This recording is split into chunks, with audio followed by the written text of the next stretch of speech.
we have more interesting things that happened in the King of the Ring qualifiers and Monday Night Raw, which came to you guys live from Petty, France. It certainly had some interesting things happen on it. No Roman Reigns, but it was a relatively newsworthy show. And are they doing the right thing with Chad Gable? I think they might be. So let's break it all down. With that, I am Mike, joined with Mr. Sean O'Neill. Welcome to the 716 Sports Entertainment Podcast. And Sean, how did you like Monday Night Raw? Monday afternoon Raw. So I love these European shows. These crowds are just, they put the US crowds to absolute shame for any of these out of the country shows.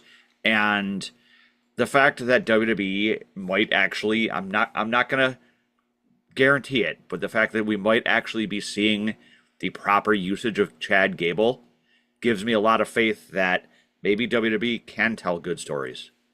Yeah. Let's talk about Master Gable, because that was kind of like the show long narrative, if you will. I mean, there were a couple, but this was kind of one of them. So Chad Gable obviously is continuing on his apology tour, right? Where he went and apologized to Penta, who basically was like, "Bro, we're cool. Like, I'm not the one you need to apologize to. You needed to go and talk," and kind of alluding that he needed to talk to Rey, and he needed to talk to Dragon Lee, whose mask he ripped off, much or a year and a half ago, isn't it now at this point, right? And they both accepted his apology, and Rey was actually, kind of playing the mentor a little bit, right? Being like, "Look, you got to atone for your actions, and you know what you need to do to get to where you want to go." Like, basically, like, Rey was kind of like almost mentoring him in a way, and you saw that Chad really was taking it to heart. It was all excellent character work. And then, towards the middle of the show, we had the match from last week that was, introduced, which was Penta versus Rey Mysterio. It was just kind of like a, student versus the master match, if you will. And it was awesome. It was a great match. There was no doubt in my mind Penta wasn't going to retain here. And of course he did. Right. And the match itself was a lot of fun, but the story was after the match, right? Where Ethan Page and Rusev came down, beat the brakes off of both of them, only to have Dragon Lee come down. Then again, he got the brakes beaten off of him as well. Rusev ripped off Rey Mysterio's mask. Luckily, they hit his face pretty well.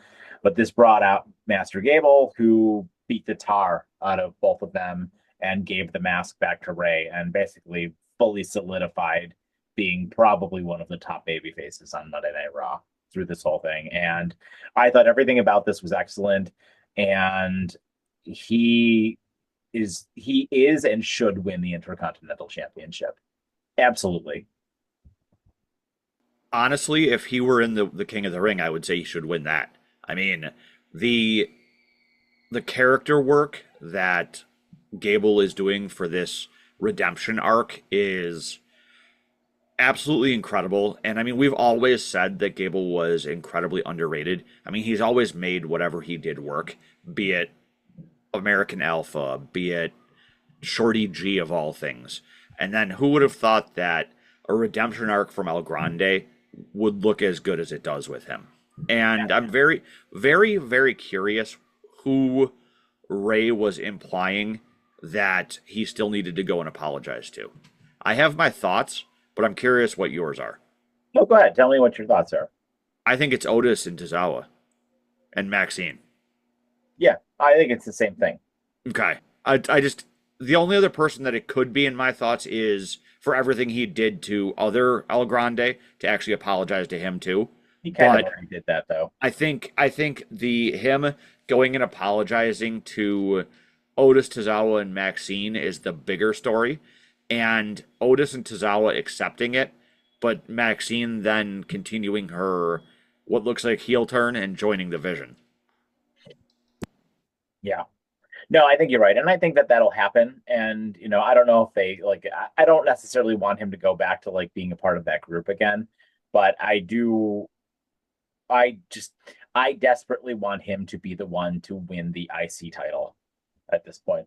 I think it needs to be a big match with him and Penta, or some kind of multi-person match, or however you want to do it, right? Like all five of those guys at this point, because actually Javon Evans might be out of that mix now. I think, for a little while. So all four of those guys, Penta, Chad Gable, Rusev, and Ethan Page in a multi-person match. Probably not at Night of Champions, but maybe at SummerSlam. You very easily can slot Gable into that spot that Evans was, Mhm. especially based on what happened later on in the show. I think that Gable is a perfect fill-in for that. And you're right. As much as I want a heel to win the title off of Penta first, I think I would be okay with Gable winning it and then like a huge show of respect between him and Penta. Yeah, But yeah.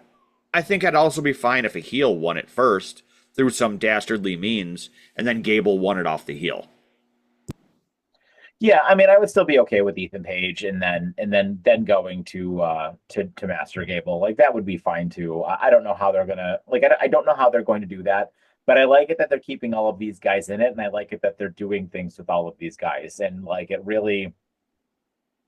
is just so refreshing to see what they do with all of the young people on Monday Night Raw.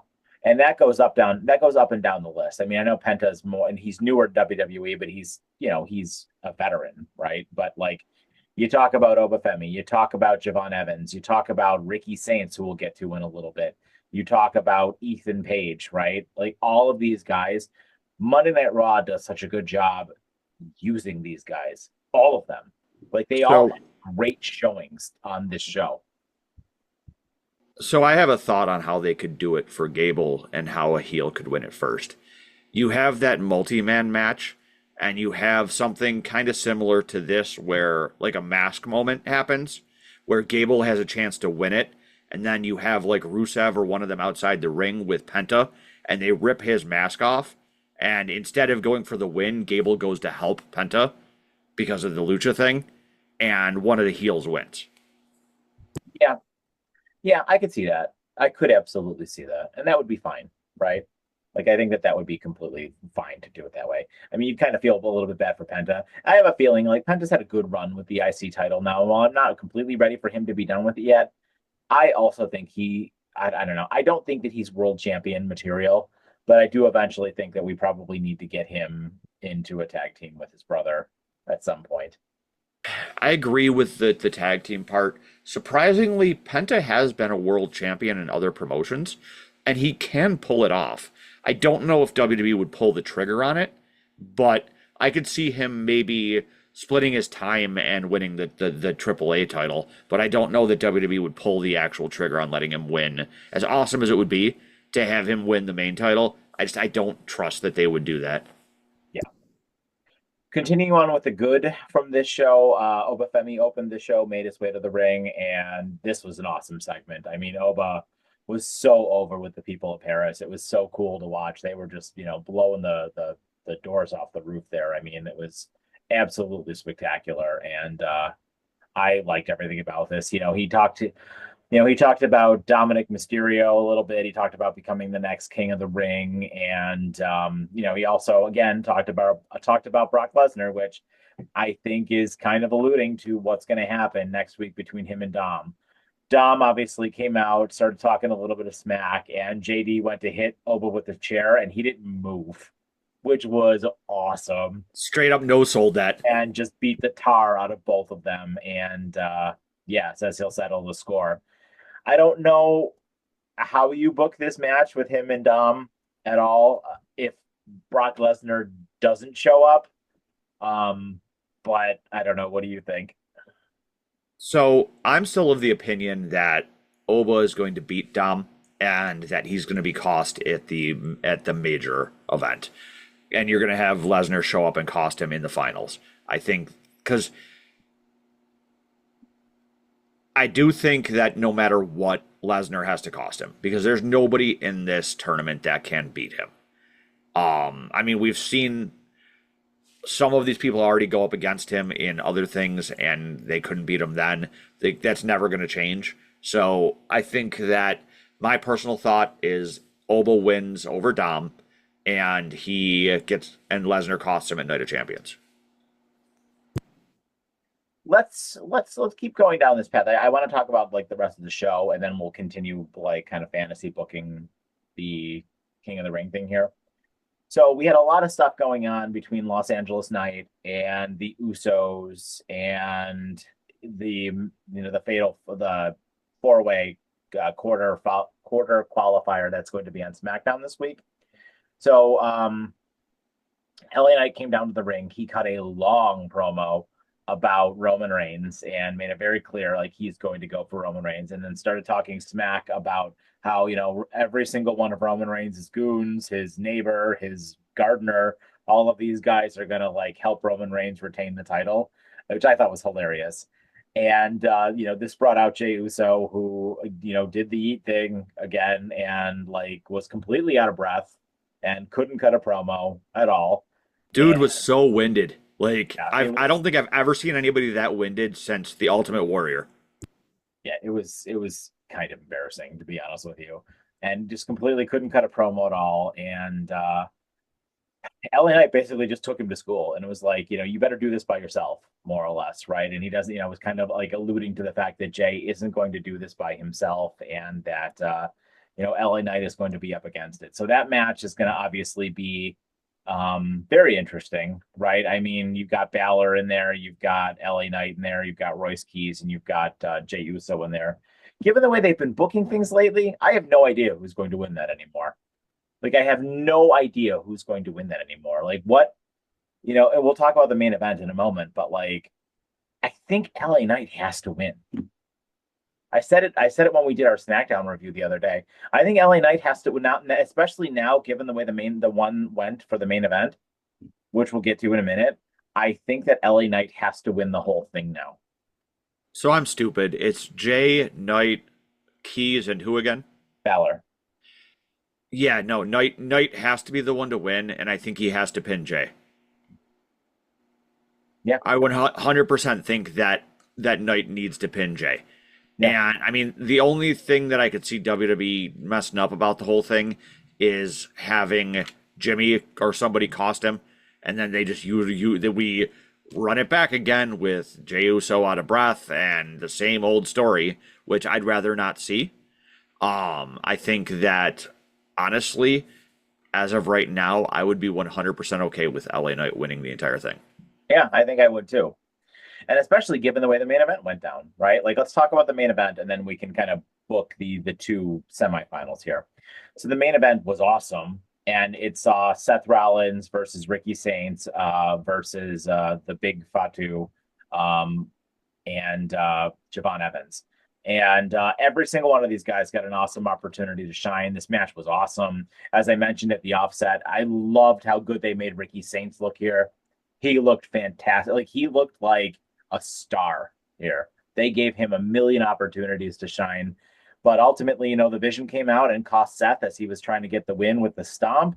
And I thought Ricky Saints was going to steal it there, but it ended up being Javon Evans with the OG cutter who picked up the win. But yeah, this was excellent. This was excellent from top to bottom. I agree. I really thought that Saints was going to steal it at the end there. I mean, I'm kind of happy that it's Javon. I like him being given the opportunity. And can I say, I think that this was Tall Guy Tonga's best match. They made him look like the monster that he is. And it's like, especially when he was working with Saints and that, and the way they were just demolishing people, that was very incredible to watch. And I don't know if I'm just dumb or what, but I really thought they were going to be done with Seth in the division for now, and because I thought Seth was going to win this, like I thought Seth was going to easily advance to the next round. But I really like you mentioned it earlier. I like the fact that you have all these young stars as of right now in the 3 out of the 4 spots. Yeah, yeah, and with that, like, we kind of briefly touched on Oba and Dom, right? Like, I assume if Brock doesn't show up, Oba just destroys him. Oba, if Brock does not show up like I'm predicting, Oba just wrecks him. Even with interference from the Judgment Day, I don't think that Dom stands a chance whatsoever. And they maybe just wanted to, obviously Braun Breaker is not hurt, right? Because he helped, cause Rollins to get the DQ in that match. So They maybe are just wanting to save Braun Breaker versus Obafemi for right now. That's the impression I get. I mean, that's a marquee matchup when you have it, and I feel like that's one you save for a major PLE, Yeah, like not a B for a show. title. Yeah, not a B show, but like say Oba wins the whole thing and wins the title, then you save Braun for that. Yeah, yeah, I completely agree. And then on the other side, you do LA Knight versus Javon Evans. That's like, I mean, I don't think any of the other ones make sense. Like, I'm definitely not Royce Keys. I just don't think they'll do that. Solo will cost Royce Keys. Royce Keys might be almost about to get the win, and Solo will cost him. Um, I could also see Balor though too. I could make a case for any one of these guys, even Royce Keys actually, because Solo could help him. I could make a case for any one of the four of them winning. I think I want LA Knight to win. I'm rooting for LA Knight to win, but I think any one of them could win. So let's book all four of them. Royce Keys, obviously, as a younger new talent, they continue the trend of what they've already started here. Well, and older. No, but I mean newer talent, younger in the sense to WWE. Yes. You continue your trend of what the rest of this Final Four is, because even Dom is a young. I mean, he's been around for a couple of years now, but he's not somebody you would see normally in something like this. Like 25. So right. Yeah. But so Royce would fill that role. Jay is just Jay Uso, and they still have their weird need to have him be in this main event spot when it's been proven he's not. And you had Roman say what Roman said to him as well about going to win the whole thing, right? And going after Cody. Yep. And saying but that's actually something interesting though, because remember how Roman held Jimmy back and told him that Jay had to do it on his own? I'm wondering if any Samoans are going to show up out of the woodwork to actually help Jay. Because, you know what I mean? Like, they made a big deal of Roman saying he had to do it alone. Well, and Jimmy may, but then you had the stuff that happened with Jacob too on the show where Jacob was like, "Look, bro, I don't answer to you. I'm not helping you at all." I kind of feel like Jay is not going to win because of that. Like Jimmy is going to attempt to get involved, and Jacob's going to be, or he's going to tell Jacob to go and do something, and Jacob's going to be like, "No, I'm not going to do it." Or Jimmy's going to go to do it, and Jacob's going to stop him and be like, "What did Roman say?" Yeah. And he's going to like prevent him from going down. But then hear me out. We already talked about LA, about Los Angeles. What about a Balor versus Dom final?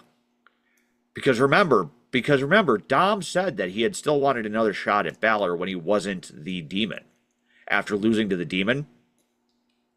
The thing is, though, I don't want to see that because I don't want to see either one of them versus Roman Reigns. And I don't think WWE wants to put either one of them in the main event of SummerSlam against Roman Reigns. We got the Demon. We've already done Balor versus Roman Reigns, and I already told you my opinion on Dominic Mysterio. They will not do Dominic Mysterio versus Roman Reigns as the main event of a stadium show of a SummerSlam. They will not do it. Watch us both be completely wrong, and it ends up being Dom. It will not be Dom. Like I will bet my house on it. It will not be Dom. I agree with your opinion of it, even though I do think you don't give Dom quite enough credit, but I do agree with you. No, I give him plenty of credit. I think he's doing great work. I just understand how WWE books, and Roman Reigns will not work with him. Roman Reigns does limited time as it is. Roman Reigns will not marquee the second biggest show of the year against a comedy character. He won't. Maybe that's what they make the story, though, is that they keep down talking. You're trying way too hard to make this a thing. This is not. I am. I'm trying to think of a way that it could work. This is not going to be a thing. I think Dominic Mysterio is the least likely person to. I don't think Roman Reigns will ever work with Dominic Mysterio for the rest of Roman Reigns' career. Then that puts us in the spot that we agree that it's going to be Los Angeles. I think Los Angeles Night makes the most sense. And I got to be honest with you, given everything they're doing with him, he should win. I agree. He should win. I don't think that he's going to, but he should. I think he should win and hold the belt until like October, maybe Survivor Series. And then lose to like Jacob. Yeah, I just have a feeling that they're going to do the thing with Jacob where like nobody will be helping Roman Reigns. Nobody will help any of the other guys, but Jacob will finally help Roman Reigns when LA Knight like has him about to be, like Yeah, dead rights. That's probably what will happen. That's probably how LA Knight will lose. LA Knight is just always going to be a bridesmaid and never a bride. constantly getting boned over. Yeah. And it's kind of a shame. So, but yeah, so the whole thing was interesting, and I'm very curious to see where they go. I think the one on SmackDown is the one I'm the most looking forward to. But given how SmackDown is booked, it's probably going to be Royski's just because SmackDown is dumb. So Um, I don't know because I feel like whoever's writing these matches might not be the SmackDown writers. It might be coming from like a specific person because most of these matches have been pretty good so far. yeah, but SmackDown had two weird winners, so nobody thought Dom was going to win, and nobody wanted Raquel to win. So I don't know, but we'll talk about Raquel in a moment. So that takes us to Sol Ruca versus Lyra Valkyria for the Women's Intercontinental Championship. And I know we're not going in order, obviously, because I have something I want to put in the bad, which we'll talk about in a moment. This was fine. This is a nice title defense for Sol. She looked good. Lyra looked good. I thought this was just a solid match up and down for both of these women, and I give them props. I think they did a great job. Sol obviously retained, but this was a fun TV match for the women's IC belt. Keeps Sol looking good, and I don't really have anything bad to say about this. I mean, Lyra's going to be in the last Queen of the Ring qualifier, so yeah, obviously you knew she wasn't winning, but a fine match, a good TV match. So I can't really comment very much on this one because for some reason my Netflix crashed during this match. So Mm. I only caught the end when I saw Soul hit the Soul Snatcher on her. But if this is a sign that Soul's going to treat this as a fighting championship, I'm all for it. I think that there aren't enough titles that are defended on a consistent weekly enough basis that anytime you have a champ who is willing to put it on the line frequently, I respect the hell out of them. Yeah. Which takes us to the bad. And that is, of course, again, the women's Queen of the Ring qualifier and just the tournament as a whole. So, Liv Morgan is the women's champion on Raw, and she was in a match against Becky Lynch, Alexa Bliss, and Chelsea Green. And sure, the match was fine. This was the first time Liv has wrestled since she won the title, and she won as the champion on Raw. What are we doing? I already told you what I think they're doing. What are we doing? They're 100% rehashing the Brock Lesnar story where he entered the Royal Rumble as champion so that he wouldn't have to fight anybody. And this is a case of Liv shooting back at the people who were, oh, well, she's not doing anything. She's not wrestling. She's not doing anything at all. This is a waste of a belt, which is true, but that's the story they're telling here. And it's obviously building, especially with the backstage segment after she won, it is 100% building to Raquel and Liv. And I think Raquel is going to beat her. I don't know about that. I don't. I think that this is so stupid. Like you had a perfectly good Becky Lynch here to win. You had a perfectly good Alexa Bliss here who could win. I think it would have been fun as hell if you did Alexa and Charlotte in the next round. I think that would have been great. I think Becky and Charlotte would have been great. I thought Chelsea Green was going to steal the match. The way that match went towards the end, like her hitting the unprettier on, I don't remember who she hit it on, but whoever she hit it on, I thought she was going to steal the match. But I would have been a little bit more behind this story if it was Roxanne in place of Raquel. And it was Roxanne who is the one who would beat Liv to win it and then challenge Liv. But, I mean, because we've already seen this story with Raquel, but I am firmly still in the camp that this is the match that strikes the Judgment Day breakup. I just don't really ever think they're going to truly break up the Judgment Day. I don't really see a reason behind to do that. Truthfully, like I don't think these characters work on their own. I think these characters work as part of this group. So I really just like because the Judgment Day's been around for like 5 years at this point, and we've been saying for 4 of those years that they're when are they going to break up? And honestly, at this point, I think they're just going to, they might lose a member or two. Roxanne will probably be the next one to go, and they'll just gain somebody else.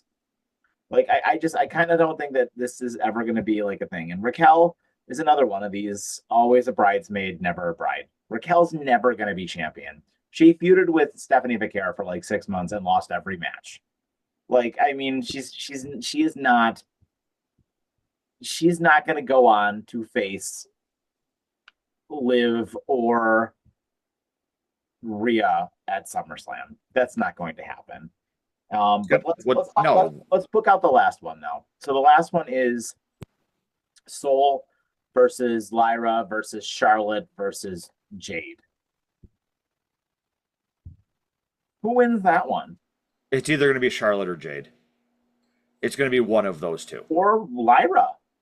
As much as I would like to see Lyra win it. Remember, SmackDown is dumb. It could be Lyra. So who would they be facing if they win? Liv. Oh, that's for Liv? Yeah. No, it's gonna be a SmackDown person. It's gonna either be. You're right, because 3 Raw people have won. Yeah, it's gonna be Jade or Charlotte. And actually, you know what? It's interesting. 3 Raw people have won the men's one too. It's gonna be 4 Raw when Knight wins. Maybe it is gonna be Royce Keys. He's the only SmackDown person left on that side. Balor is too, technically. Oh yeah, he did just move to SmackDown. But no, I think that still is gonna be LA. But Charlotte or Jade, I think, makes the most sense.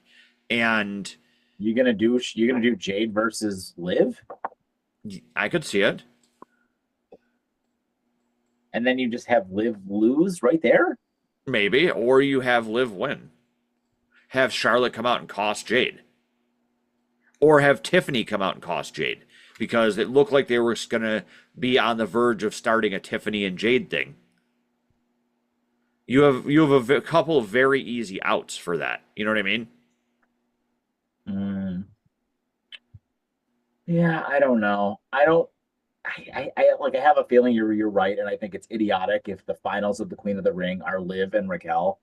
I truthfully think the finals are probably going to be Io and Liv. I mean, I could put my money on either of them because Io should win the whole thing. Io versus Rhea. Given that Io has not had a WrestleMania, did not get a WrestleMania match, I think Io should win the whole thing, and I think Io should get a title shot at SummerSlam. And honestly, I think Io should challenge Liv. Really? Yep. I think I'm done with the Liv Morgan experiment as the champion. She's done nothing with the belt. She doesn't cut promos at all. I don't even realize she's the champion half the damn time. I don't understand. Her whole thing is just completely gone. Like a year ago, she was like on top of the food chain and she was the best. And they have booked her into the ground. Just completely into the ground. She's back to being like a goon again. And I don't want my champion to be a goon. So it should be like anybody else is the champion. Like there are so many other people who would be a better champion. Io would be a better champion. Bailey, JC Jane, Becky, any one of these people would be a better champion right now. Yep. Yeah, I completely agree. I mean, I don't understand. But it takes me to the same thing about SummerSlam, though. Which one of these 4 women do you see, assuming Charlotte wins, we'll say, or Jade? Assuming Charlotte or Jade wins. So you have Charlotte or Jade versus Liv, to which point I think, I don't know, maybe you could do Charlotte versus Io in the final. That would be fun. If Charlotte advances to the final, Raquel is not beating Io. No. I think that I'm you're just looking at this. Like, what's the best match at Night of Champions for the final for this? I think I'm telling you now that it's going to be Liv from her side, and then the winner of the whole thing is going to come from either Io or Raquel. Yeah, I think it's got to be you. I think it's got to be you. I'm still of the opinion that I think that WWE is going to try to force this Judgment Day thing. I just don't think they put Raquel in another title match. I don't think they do that. I She's feel like had too many title opportunities, and I don't think so. You know what's probably going to happen? Um, Stephanie's going to come back, and Stephanie's going to cost Liv yeah, because Stephanie's due back imminently. is she? Yeah. So I think once they get back, I don't think they're coming back to the States until after Night of Champions. I think they're in Europe until then. So I mean, it's only 2 more weeks at this point. So, um, yeah, I think Stephanie costs Liv and Io beats Raquel, and then you get Io versus whoever Charlotte or wins Jade? whoever wins that one. I still think Lyra's got a shot, but I mean, Soul definitely doesn't have a shot. She's not winning as the IC champion. As She weird, doesn't need to. no, she doesn't need to. She won't take the pin. Lyra's probably going to take the pin, but I don't know. We'll see. Truthfully, I think it's kind of dumb that they have her in there. Yeah, it's a spot that they were telling that story with Maxine. It would have been a perfect spot to put Maxine in. I mean, maybe you could have somebody take Soul out, and then you could put Maxine in that spot, Yeah, and then I you could could have get behind that. Maxine. Then you could have Maxine win. Yeah. I mean, I don't think she wins the title, but No, but that'd be interesting. It would be different. yeah, unexpected. Yeah. So that was Monday Night Raw. What do you think? What's your final rating for the show? So, as we draw closer to the season premiere of season 5 of Riyadh season, I think that this was your typical Raw, better than SmackDown. It was fun matches. The storyline stuff didn't always make sense, but it made enough sense to make it watchable. So I give it a B. Yeah, I'm with you. I love the Chad Gable stuff. I think that this like it's a lot of fun, and I really hope that they continue to capitalize on it. The King of the Ring thing continues to be interesting, and please, please, please, please, please pull the trigger on Los Angeles Night. Like, I mean, it's really all I have to say. So, with that, my final rating for the show is a unmasked luchador out of 5. A super ugly Rey Mysterio. So that is our show, guys. Thank you so much as always for joining us. Let us know what you guys think in the comments down below. Did you enjoy Monday Night Raw? Are you finding the King of the Ring thing interesting? And how do you think they're going to book the rest of this out? We'll probably get a much better idea after Friday's SmackDown this week. So with that, I have been Mike, joined with Mr. Stone Cold Sean O. Have yourselves a fantastic evening and take care.